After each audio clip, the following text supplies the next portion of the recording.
ਸਾਥੀਓ, ਤੁਸੀਂ ਦੇਖ ਰਹੇ ਹੋ ਪੰਜਾਬੀ ਪ੍ਰਚਾਰ ਟੀਵੀ ਤੇ ਮੈਂ ਤੁਹਾਡਾ ਪ੍ਰਾਹੁਣਚਾਰ ਮੀਆਂ ਆਸਫ ਅਲੀ। ਦਰਬਾਰ ਸਾਹਿਬ ਕਰਤਾਰਪੁਰ ਸਾਹਿਬ ਗੁਰਦੁਆਰੇ ਦੇ ਵਿੱਚ ਖੜਾ ਮੈਂ ਤੇ ਫੈਮਿਲੀ ਮੇਰੇ ਨਾਲ ਇੱਕ ਮੌਜੂਦ ਆ, ਇੱਕ ਖਾਨਦਾਨ ਮੌਜੂਦ ਹੈ, ਘਰ ਮੌਜੂਦ ਆ ਪੂਰਾ, ਜਿਹੜਾ ਚੜ੍ਹਦੇ ਪੰਜਾਬ ਤੋਂ ਆਇਆ ਇੱਥੇ ਯਾਤਰਾ ਲਈ। ਜੀ ਆਇਆਂ ਨੂੰ ਜੀ, ਤੁਸੀਂ ਇੱਥੇ ਆਏ ਹੋ। ਹਾਂਜੀ, ਬਹੁਤ ਬਹੁਤ ਪਹਿਲਾਂ ਤੁਹਾਡਾ ਤੇ ਤੁਹਾਡੀ ਇਸ ਪੰਜਾਬ ਜਿਹੜੀ ਪਾਕਿਸਤਾਨ ਦੀ ਸਰਕਾਰ ਦਾ ਅਸੀਂ ਬੜੇ ਸ਼ਕੂਰ ਧੰਨਵਾਦ ਆ, ਰਿਣੀ ਆ ਕਿ 72 ਸਾਲਾਂ ਬਾਅਦ ਇੱਕ ਸਿੱਖ ਦੀ ਮੰਗ ਪੂਰੀ ਹੋਈ ਆ। ਜਿਹੜੇ ਅਸੀਂ 2 ਟਾਈਮ ਵਾਹਿਗੁਰੂ ਬਾਬੇ ਨਾਨਕ ਅੱਗੇ ਅਰਦਾਸ ਕਰਦੇ ਸੀਗੇ, ਉਹ ਤੁਸੀਂ ਇਹਨੂੰ ਅੱਜ ਬੂਰ ਪਾਇਆ ਆ ਤੇ ਸਾਨੂੰ ਅਸੀਂ ਬੜੇ ਤੁਹਾਡੇ ਰਿਣੀ ਆ ਕਿ ਤੁਸੀਂ ਸਾਡੇ ਲਈ ਇਹ ਜਿਹੜੇ ਆ ਰਾਹ ਖੁੱਲ੍ਹੇ ਆ ਪੰਜਾਬੀਆਂ ਦੇ ਇਕੱਠੇ ਹੋਣ ਨੂੰ, ਬਾਬੇ ਨਾਨਕ ਦੀ ਉਸ ਪੈੜਾਂ ਨੂੰ ਆਪਾਂ ਸਜਦਾ ਕਰਨ ਆਏ ਆ। ਅਤੇ ਦੂਜਾ ਨੰਬਰ ਜਿਹੜਾ ਤੁਹਾਡਾ ਪੰਜਾਬ ਪ੍ਰਚਾਰ ਆ, ਨਾਂ ਬੜਾ ਵਧੀਆ ਲੱਗਿਆ ਵੀ ਤੁਸੀਂ ਇਹ ਨਾਂ ਬੜਾ ਵਧੀਆ ਦਿੱਤਾ, ਪੰਜਾਬ ਪ੍ਰਚਾਰ ਟੀਵੀ।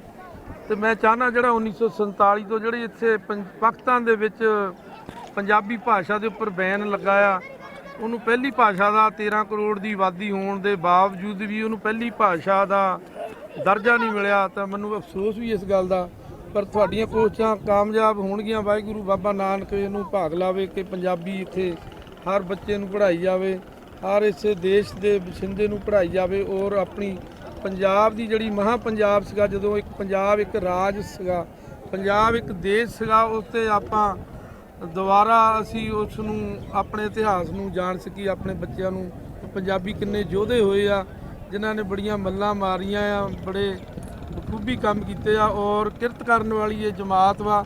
ਬਾਬੇ ਨਾਨਕ ਦਾ ਸੰਦੇਸ਼ ਕਿਰਤ ਕਰੋ, ਨਾਮ ਜਪੋ ਔਰ ਵੰਡ ਛਕੋ, ਉੱਤੇ ਆਪਾਂ ਸਾਰੇ ਮਨੁੱਖਤਾ ਨੂੰ ਇਹ ਸਾਂਝੀਵਾਲਤਾ ਦਾ ਸੰਦੇਸ਼ ਦੇ ਸਕੀਏ।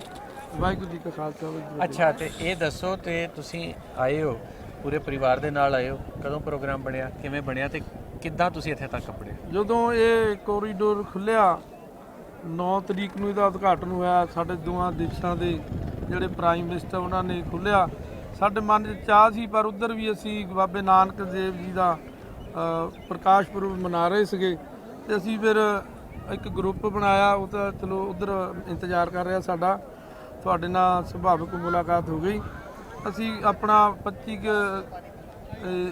ਗਰੁੱਪ ਬਣਾਇਆ ਬੰਦਿਆਂ ਦਾ। ਅਸੀਂ ਫਿਰ 14 ਤਰੀਕ ਨੂੰ ਅਪਲਾਈ ਕੀਤਾ ਅਤੇ ਸਾਨੂੰ ਅੱਜ ਪਰਮਿਸ਼ਨ ਮਿਲੀ ਆ 1 ਤਰੀਕ ਦੀ ਕਿ ਆਪਾਂ ਤੁਹਾਡੇ ਇਸ ਦੇਸ਼ ਦੀ ਚਰਨ ਛੋਹ ਧਰਤੀ, ਜਿਹਨੂੰ ਸਿੱਖ ਸਦਾ ਹੀ ਕਦੇ ਸਜਦਾ ਕਰਦਾ, ਔਰ ਕਦੇ ਉਹ ਸਿੱਖ ਕਦੇ ਕੋਈ ਵੀ ਜਿਹੜਾ ਸਿੱਖ ਵਾ 3 ਕਰੋੜ ਸਾਡੀ ਆਲ ਵਰਲਡ 'ਚ ਪੰਜਾਬ ਆਬਾਦੀ ਆ ਸਾਡੀ ਦੁਨੀਆ 'ਤੇ, ਕਦੇ ਵੀ ਸਿੱਖ ਪਾਕਿਸਤਾਨ ਨੂੰ ਮੁਰਦਾਬਾਦ ਨਹੀਂ ਕਹਿ ਸਕਦਾ।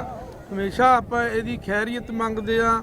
ਉਹ ਕਿਰਤਕਾਨ ਕੌਮਾਂ ਜ਼ਰੂਰ ਇਹਦਾ ਨੁਕਸਾਨ ਚਾਹੁੰਦੀਆਂ, ਪਰ ਆਪਾਂ ਚਾਹੁੰਦੇ ਇਹਨੂੰ ਬਾਬਾ ਨਾਨਕ ਵਾਧਾ ਫੁੱਲਾ, ਬਾਬੇ ਨਾਨਕ ਦੀ ਧਰਤੀ ਨੂੰ ਵਾਧਾ ਫੁੱਲਦਾ ਰੱਖੇ, ਇਹਨੂੰ ਸਦਾ ਆਬਾਦ ਤੇ ਪੰਜਾਬ ਪੰਜਾਬੀਅਤ ਦੀ ਮਹਿਕ ਨੂੰ ਵੰਡਦਾ ਰਹੇ।